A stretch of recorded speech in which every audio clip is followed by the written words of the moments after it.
때 그리스도인은 끊임없이 이 무릎을 던지며 살게 되는 거죠.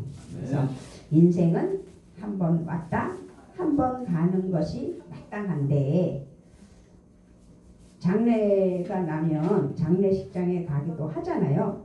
거기서 나는 누구인가, 우리는 누구인가 라고 생각해 볼 수 있는 우리의 마음인 줄 믿습니다. 그러면서 묻죠. 정말 나는 누구인가? 인생은 무엇인가? 인생은 허무한 것뿐인가? 하나님 안에서 사는 인생은 무엇이 다른가? 그래서 나는 누구인가? 그래서 제목을 너희는 이라는 제목을 붙여봤습니다. 오늘 말씀에서 산 위에 오르시어 지고한 복인 팔복의 말씀으로 복을 주신 예수님은 깜짝 놀랄 말씀을 선포하는데, 오늘 13절에서 너희는 세상의 소금이다, 너희는 세상의 빛이다. 13절이 아니고 아무튼 그렇게 말씀하셨어요. 그래서 너희는 소금이다 라고 말씀하셨습니다. 소금이 되라는 뜻일까요? 아니에요. 너희는 빛이다? 그러면 빛이 되라고 하는 뜻일까요? 아니라는 거죠. 소금처럼 빛처럼 되기 위해 힘쓰고 노력하는 말씀이 아닐까라는 생각을 하면서 너희는 어떤 생각을 하느냐. 그래서 하나님 앞에 13절에 너희는 세상의 소금이니 소금이 만일 그 맛을 잃으면 무엇으로 짜게 하리요? 후에는 아무 쓸데 없어 다만 밖에 버려져 사람에게 밟힐 뿐이라고 말씀하실 때, 나는 과연 소금처럼 빛처럼 하나님 앞에 살아가는 믿음인가, 그것을 생각하는 이 시간이 되고자 말씀을 드려봅니다. 우리가 이제 이렇게 특성도 하고 기도도 하고 말씀을 나누는 강사로도 세움받는데, 강사들이 꼭 찬양을 하더라고요. 그래서 저도 하나 하려고요. 템포는 이게 이렇게 돼 있는 건 헷갈려요. 숫자로 나오면 78쪽에 78과 80이 가장 기본이에요. 그런 거예요.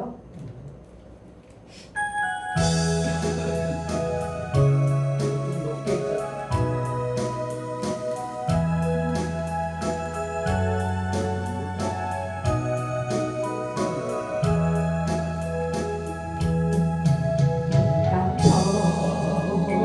주를 만났을 때 외롭고 쓸쓸한 모습, 말없이 홀로 걸어가신 그 영광을 다 버린 나그네, 정녕 그분이 내 형제 구원했나, 나의 영혼도 구원하려나. 의심 많은 꼬마에게 물었네, 내가 주를 처음 만난 날,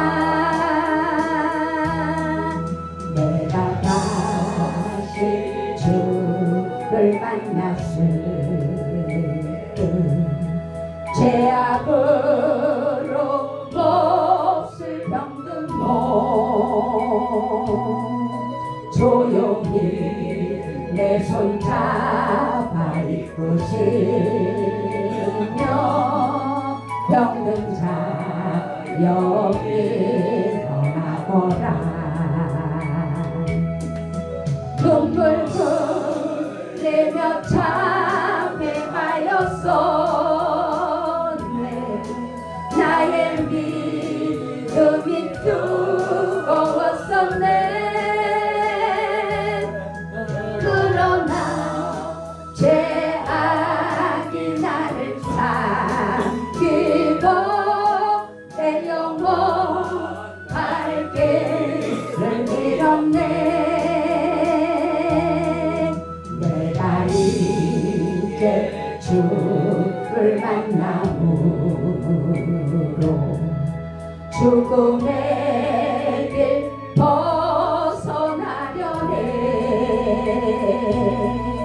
변찮는 은혜와 사랑 베푸신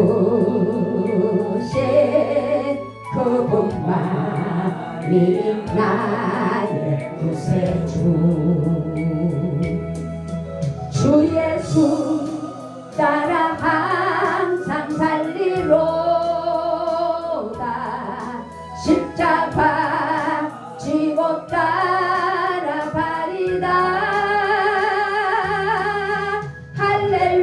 할렐루야 주를 만나니 기쁨 영광의 찬송을 돌리리. 아멘. 우리가요 처음 만난 은혜가 있죠. 정말로. 그래서 그 처음 만난 그 은혜로 말미암아 하나님 앞에 너는 누구냐? 라고 질문할 때 과연 어떤 대답을 하게 될지 한번 생각해 보면서 오늘 본문 말씀을 통해 은혜가 되는 귀한 시간이 됐으면 좋겠습니다. 아멘. 예수님은 그들이 복되다고 하신 것으로 그치지 않았어요. 이제 그들이 소금이고 빛이라고 선언하시는 말씀으로 서두에 13절에서 시작하십니다. 하나님의 자녀가 되고 천국 백성의 복을 누리는 것은 자신의 노력과 의로움으로 얻어내는 것이 아니라는 것을 알게 하시는 줄이 있습니다. 하나님이 주시는 선물이라는 사실을 기억하시고, 내가 처음 주를 만났을 때 하나님이 내게 은혜를 주셨고, 내가 하나님 앞에서 죄 사함을 받았고, 그래서 예수 안에서 거듭난 하나님의 사랑하는 자녀로서 이 땅에서 살아갈 때 세상의 소금이요 세상의 빛으로 살아갈 수 있도록 인도해 주신다는 사실을 한번 생각해보는 귀한 시간이 됐으면 좋겠습니다. 아멘. 14절입니다. 산 위에 있는 동네와 같음을 비유적으로 말씀하셨어요. 너희는 세상의 빛이라. 산 위에 있는 동네가 숨겨지지 못할 것이요 라고 말씀을 하시면서 산 위에, 이 산 위에서 내려다보는 공동체를 우리는 교회다 라고 적합한 비유로 말씀을 할 수도 있습니다. 그러므로 이 말씀은 우리고 내가 교회라고, 그래서 나는 교회라고, 그래서 하나님의 자녀들이 모인 공동체이며 마음을 나누며 함께하는 은혜가 있다라는 것을 말씀하고 있는 한 공동체를 말한다라고 말씀드립니다. 그러므로 산상수훈의 모든 말씀은 곧 교회인 우리에게, 나에게 말씀해 주고 있다라는 것을 생각하면서 감사와 영광을 올려드립니다. 예수님께서는요 우리가 누구인지를 보게 해주셨어요. 우리의 정체성을 알게 해주셨어요. 그래서 오늘도 너희는 이라는 제목이지만 나는 누구냐 그랬을 때 하나님 앞에 정말로 자신있게 소금이고 빛입니다 라고 말할 수 있는 은혜가 있었으면 좋겠습니다. 아멘. 그래요? 우리는 누구냐? 맞아요. 소금이고 빛이다. 그래서 너희는 소금이다, 너희는 빛이다 라고 말씀하셨을 때 우리가 자부심을 가지며 하나님 은혜 아래 살아가는 믿음이 됐으면 좋겠습니다. 아멘. 이제 소금이 짠맛을 잃으면 무엇으로 그 짠맛을 되찾겠느냐고 말씀하셨잖아요. 소금이 소금인 것은 짠맛을 내는 거잖아요. 아주 당연한 이야기인데 그 짠맛을 잃으면 그 소금은 더는 소금의 가치가 없기 때문에 길가에 뿌려져 밟힌다는 거죠. 그래서 제자와 교회를 향한 하나님의 은혜의 말씀으로 제대로 살아라. 맛을 내며 살아라. 그러니까 소금의 짠맛을 잃지 말아라 라고 말씀하신다면 소금은 짠맛으로서 존재의 가치를 드러내잖아요. 그러니까 거기에 다 비유적으로 들어가는 거죠. 찬양을 하나님께서 잘 잘 할 수 있도록 인도하셨으면 찬양으로 하나님께 영광을 드리고 또 이렇게 말씀으로 하나님께서 주셨을 때 그 말씀으로 나누며 상고하며 은혜가 넘치는 삶이 되게 해주시는 것이고 또 기도의 능력을 받아서 은사를 발휘하며 하나님 앞에 병든 자에게 손 얹었을 때 병이 낫고 문제가 있을 때 그 문제를 하나님께 올려드리며 함께 기도할 때 응답하시는 귀한 역사가 기도 속에 있게 하시는 줄 믿습니다. 제가 그 연세대학교 목회 상담을 공부했다고 그랬잖아요. 근데 제가 그때 전도사였어요. 그런데 세상이 바뀌다 보니까 가가호호 신방 가는 일이 어려워요. 그러니 그 영혼을 어떻게 아냐고요. 그리고 그 가정을 어떻게 기도하느냐고요. 그래서 상담식으로 깨뚫어 보며 서로 대화를 나눌 때 그 심리를 알아서 하나님 은혜 아래 체크하며 그 가정을 위해서 기도할 수 있다라는 생각이 들어서 목회 상담 공부를 했던 것입니다. 그랬더니 많은 정말 좋은 영향력으로 나누며 신방을 못 가더라도 대화 속에서도 그러면 또 그 대화 속에서 그러면 오셔서 기도해 주세요 라고 신방도 이루어지고 그런 일들을 경험했어요. 그래서 하나님 안에서는 하나님이 주시는 그 사명을 내 스스로 하나님 은혜 아래 찾아야지 그렇지 않으면 하나님 일을 할 게 없더라고요. 제가 개척을 해서 개척을 하면 뭐 엄청 아주 뭐 대단하게 교회가 부흥되고 잘 될 줄 알았잖아요. 그런데 할 일이 없어요. 전도밖에는 없는데 그 전도가 그래 쉬워요? 호호 다니면서 그죠? 전하고 또 전해야 되는데 그게 마음과 뜻대로 되는 게 아니잖아요. 그렇기 때문에 교회가 정말 빛을 비추는 은혜가 있어야 되는데 그것이 그렇게 쉽지 않다는 거죠.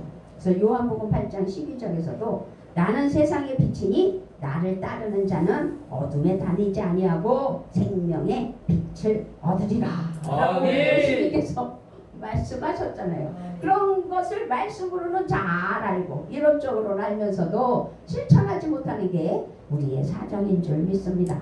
그렇기 때문에 하나님 앞에 예수님을 따르면 생명의 빛을 얻는다는 것 너무도 잘 알지만 성도와 교회는 스스로 빛을 발하는 발광체가 아니고 예수님의 빛을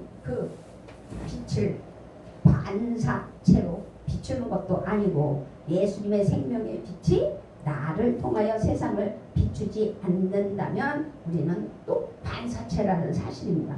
그런데요 거기서 우리 안에 그리스도께서 계시기 때문에 우리 안에서 빛을 발한다면 우리는 발광체가 될 수 있다라는 것을 또 성립이 되는 거죠. 그래서 우리 안에 빛이신 주님이 계셔서 우리가 주님의 사랑 안에 머물게 된다면 우리는 반사체이면서 발광체가 되어 빛을 발하는 하나님의 사랑하는 자녀로서의 그 삶을 살 수 있도록 인도해 주시는 줄 믿습니다.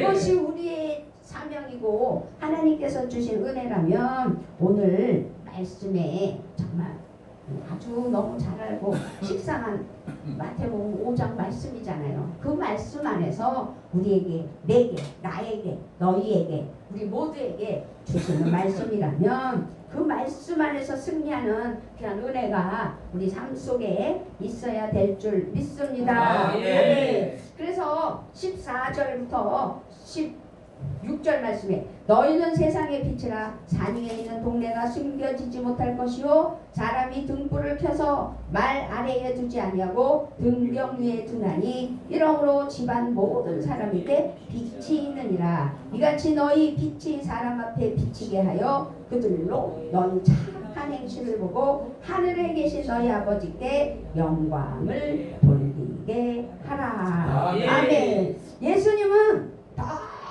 환한 빛이 되라고 말씀하신 게 아니에요.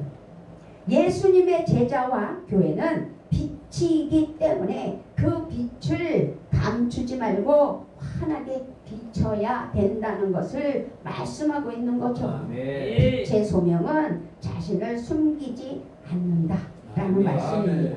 촛불 하나도 시각 같은 어둠 속에서는 빛나는 것처럼 빛을 품은 산 위의 작은 동네인 교회는 등대처럼 빛나야 된다는 것이죠. 그래서 우리 교회가요 건축을 2011년도에 땅을 사고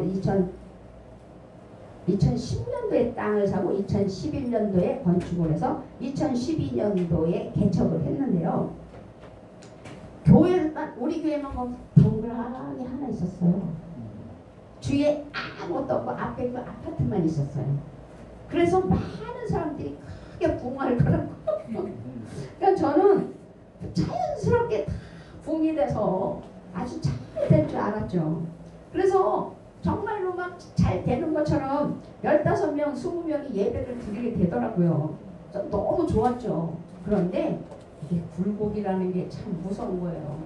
그래서 한 명이 빠져나가고 이사 어디로 가 강원도로 가 뭐 이러면서 한 명 빠지니 2명 빠지고 2명 빠지니 그러면서 들어와야 되는데 빠져나가다 보니까 너무 거기다가 기둥으로 열심히 일하던 동생이 턱하니 나가는 거예요. 그러니까 너무 어이가 없었죠. 이렇게 희생이 있어야 모든 것이 해결이 되는 건데 뭔가가 다 된 것처럼 선줄 넘어지는 것 제가 그런 경험을 했던 거죠. 그래서 하나님 앞에는 녹아서 소금처럼 녹아서 사라져야 그 맛을 내는 것처럼 더 겸손해야 되는데 초보 목사가 너무 잘난 척 같아. 지금 생각해보면 뭐든지 다 잘 될 줄 알았어요. 그러나 그것이 아니었다는 것을 알게 해주시면서 깨닫게 하시는, 그래서 조금 더 겸손해지고 소금처럼 정말 녹아 없어지는, 촛불처럼 다 없어지는 그런 하나님의 은혜의 삶이 우리의 삶이다 라는 것을 기억하는 은혜가 있어야 될 줄 믿습니다. 아멘. 착한 행실로 하나님의 영광이 드러난다라고 16절에서 말씀하잖아요. 이같이 너희 빛이 사람 앞에 비치게 하여 그들로 너희 착한 행실을 보고 하늘에 계신 너희 아버지께 영광을 돌리게 하라. 여기서 우리가 놓치지 말아야 할 것이 있는데요. 성도, 또 하나님의 자녀, 그리고 한 공동체, 교회, 이것이 빛과 소금이 되기 위해 착한 행실을 하는 것이 아니라, 이게 착각이에요. 착한 행실을 하는 것이 아니라 빛과 소금이기 때문에 착한 행실을 한다는 것이지. 우선이 무엇인지를 알아야 되는 거예요. 언젠가 제가 말씀드렸잖아요. 개척하고 나서 부흥 하다 보니 부흥이 목적이 되고 하나님 나라는 없더라고요. 교회의 성도가 채워지는 것, 부흥이라는 그거의 목적을 가지고 목표를 하는 게 되겠어요. 그러니까 하나님 앞에는 우선이 무엇인지를 깨닫는 우리 모두가 됐으면 좋겠습니다. 자칫 잘못하면 그래서 이것이 율법주의가 되고 율법이 돼버리는 거잖아요. 그래서 이것을 잊으면 주님의 은혜는 사라지고 자신의 공로가 드러나는 어이없는 일이 벌어지고 그것이 또 삶의 우선이 돼버려서 목적 상실이 되는 이 없는 일이 벌어진다는 거죠. 그래서 하나님은 위선적인 형식이 아니라 마음을 원하시며 하나님 뜻을 깨달아 하나님께 영광 올려드리는 은혜를 원하신다는 것을 믿었으면 좋겠습니다. 아멘. 서기관과 바리새인들은 착한 행실을 통해 의로운 빛의 자녀가 된다고 믿었잖아요.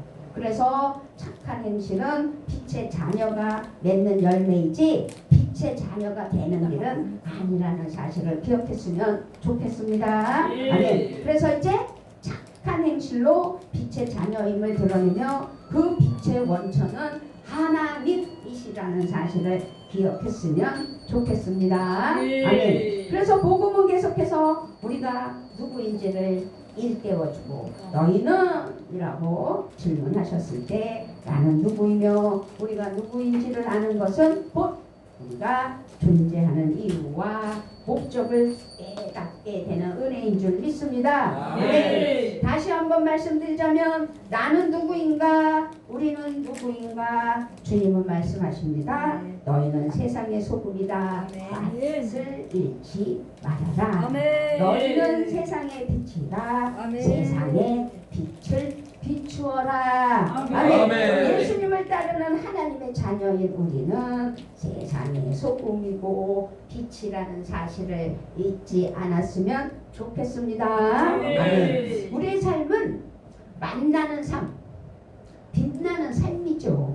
그래서 하나님은 선지자 이사야를 통해 하나님이 원하시는 삶, 만나고 빛나는 착한 행실에 대해 말씀하셨어요.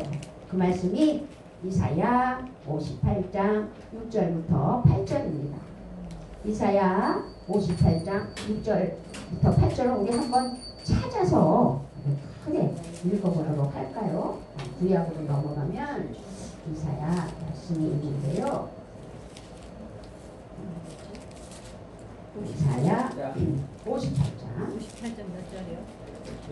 네, 58장 6절로 8절이에요. 아멘.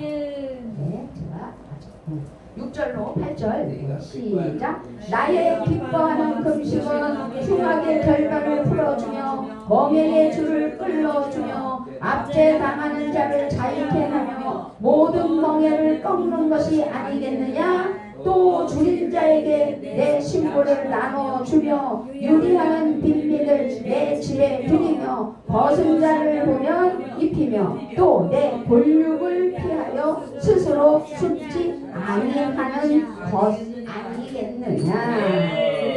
8절까지요. 그리하면 내 빛이 아침같이 비칠 것이요 내 치료가 급속할 것이며 내 의가 내 앞에 행하고 여호와의 영광이 내 뒤에 보이하리니. 아멘. 예수 그리스도 안에서 자신이 누구인지 깨달은 사람은 이 세상 가운데 억압당하는 자들의 고통을 살피고 애통하는 마음을 가진다는 것입니다. 하나님의 자녀는 자신의 문제를 넘어 정말 이 세상을 향한 긍휼한 마음, 애통하는 마음, 그렇게 행동하는 것이라는 거죠. 그래서 내가 기뻐하는 금식은 부당한 결박을 풀어주는 것이고 멍에의 줄을 끌어주는 것이고 압제받는 사람을 놓아주는 것이고 모든 멍에를 꺾어버리는 것, 바로 이런 것들이 아니냐라고 말씀하신 거잖아요. 굶주린 사람에게 너의 먹을 거리를 나눠주는 것이고 떠도는 사람한테 사랑을 주면서 그 사람을 집에 맞아들이는 것이 아니겠나는 거죠. 헐벗은 사람을 보았을 때 그에게 옷을 입혀주는 것, 너의 골육을 피하여 숨지 않는 것이 아니겠느냐. 그리하면 내 빛이 새벽 햇살같이 비칠 것이며 내 상처가 빨리 나을 것이다 라고 우리가 방금 읽은 이사야 58장 6절로 8절 말씀에서 우리에게 말씀을 해주시는데요. 세상이 너무 험악해졌어요. 그래서 함부로 사람을 틀릴 수도 없고 내 것을 벗어서 입혀줄 수도 없고 받지도 않잖아요. 또 요즘은 그러니 세상이 얼마나 험악해졌어요. 그래서 터키에 제가 그 단기 선교를 한번 가봤는데 그 단어를 잊어버렸지만 뭐 차 한잔 하고 가도 될까요? 그렇게 질문을 던지면 들어오라고 그러더라고. 그래서 들어갔더니 뭐 다과에다 차에다가 그렇게 풍성하게 베풀더라고요. 그런 걸 봐서 제가 와, 이렇게 사람을 접대를 할 줄 알고 사랑으로 교제를 하는데 우리나라는 어느 때부터인가 어떻게 이렇게 정말 변질돼 갖고 사람이 사람을 무서워하는 세상이 됐나 라면서 많이 슬펐어요. 그러니까 하나님의 자녀는 자신의 문제를 넘어 이 세상을 향한 긍휼한 마음, 애통의 마음이 행동하는 것이라고 우리 하나님께서는 소금과 빛이라고 말씀을 하고 계셨는데, 하나님이 기뻐하시는 착한 행실이라고 말씀하셨는데 지금 그렇게 할 수가 없는 세상이 됐을 때 그러면 어떻게 하나님 앞에 나아가며 함께하는 은혜로 살아가야 될 것인가? 그럼에도 불구하고 우리는 어찌하든지 사회적으로나 또 상황적으로나 억누르고 힘들게 하는 상황 속에서도 자유하도록, 그래서 예수 사랑 안에서 하나가 되는, 그리고 얼마나 우리 이렇게 작은 겨자씨 공동체로 작은 교회를 찾아다니면서 예배하며 함께하는 은혜를 나눌 때 우리끼리라도 서로 위로하며 은혜가 되는 그런 시간이 너무 감사하고 기뻐요. 그래서 하나님께서 그 사역을 우리 모두에게 이루게 하시고 인도해 주시는 줄 믿습니다. 아멘. 정말로 시편 112편에서도 착한 행실을 하는 자를 향한 아름다운 말씀이 담겨져 있어요. 그래서 정말로 이 1절서부터 10절까지 있는데요. 할렐루야, 여호와를 경외하며 그의 계명을 크게 즐거워하는 자는 복이 있도다. 그의 후손이 땅에서 강성하며 강직한 자들의 후손에게 복이 있으리로다. 부와 재물이 그의 집에 있으며 그의 공의가 영구히 서 있으리로다. 정직한 자들에게는 흑암 중에 빛이 일어나나니 그는 자비롭고 긍휼이 많으며 의로운 이로다. 은혜를 베풀며 구워주는 자는 잘되나니 그 일을 정의로 행하리로다. 그는 영원히 흔들리지 아니하며 의인은 영원히 기억되리로다. 그는 흉한 소문을 두려워하지 아니하며 여호와를 의뢰하고 그의 마음을 굳게 정하였도다. 그의 마음이 견고하여 두려워하지 아니할 것이라. 그의 대적들이 받는 보응을 마침내 보리라. 그가 재물을 흩어 빈궁한 자들에게 주었으니 그의 의가 영구히 있고 그의 뿔이 영광 중에 들리리로다. 악인은 이를 보고 한탄하여 이를 갈면서 소멸되리니 악인들의 욕망은 사라지리로다. 아멘. 우리가 어찌하든지 착한 행실을 하는 사람은 어질고 자비로우며 올바른 사람이어서 남에게 은혜를 베풀고 아낌없이 빌려준다는 거죠. 세상이 아무리 험하고 힘들다 할지라도 두 마음이 아닌, 겉과 속이 다르지 않은, 그저 하나님 앞에 있는 것만큼 하나님께 은혜로 나누고 사랑하며 교제할 때 솔직함, 진솔함이 우리에게는 너무도 중요하다. 그래서 하나님 앞에 너그러운 마음으로 서로 융합하며 함께할 때 하나님께서는 기뻐하신다는 것이죠. 꼭 뭘 줘야지만 그것이 합당하다라고 말씀을 할 수도 없는 거예요. 그렇기 때문에 모든 일을 정직하고 공평하게 처리하며 하나님 은혜 아래 나아가야 된다는 것을 우리에게 알게 하실 때 우리는 하나님께 감사하며 하나님 은혜로 나아가는 귀한 믿음이 돼야 될 줄 믿습니다. 그런 사람에게는 하나님의 은혜로 자손에게 자자손손 천대만대 복되고 만사 형통, 그래서 부귀와 영화가 있으며 하나님 기뻐하시는 은혜가 있다는 사실을 반드시 믿고 하나님 은혜 아래 살아가는 우리 모두가 됐으면 좋겠습니다. 아멘. 다시 한번 너희는 세상의 소금이다. 너희는 세상의 빛이다. 그렇습니다. 이것이 만나는 삶이요 빛나는 삶이요 착한 행실이라는 사실을 기억하면서 이것이 식상하게 그래야지 하면서 이루지 못할 때도 있지만 하나님 앞에 우리가 살아가는 이유라면 조금이라도 아버지 하나님 앞에 그 목적이 이루어질 수 있도록 우리를 다스려 주시고 인도해 주시라고 기도할 때 반드시 그렇게 되는 우리 모든 하나님의 사랑하는 자녀로서 또 주의 종으로서 사역하게 하시고 함께하여 주시는 줄 믿습니다. 아멘. 아버지 감사합니다. 하나님께서 인도하여 주시고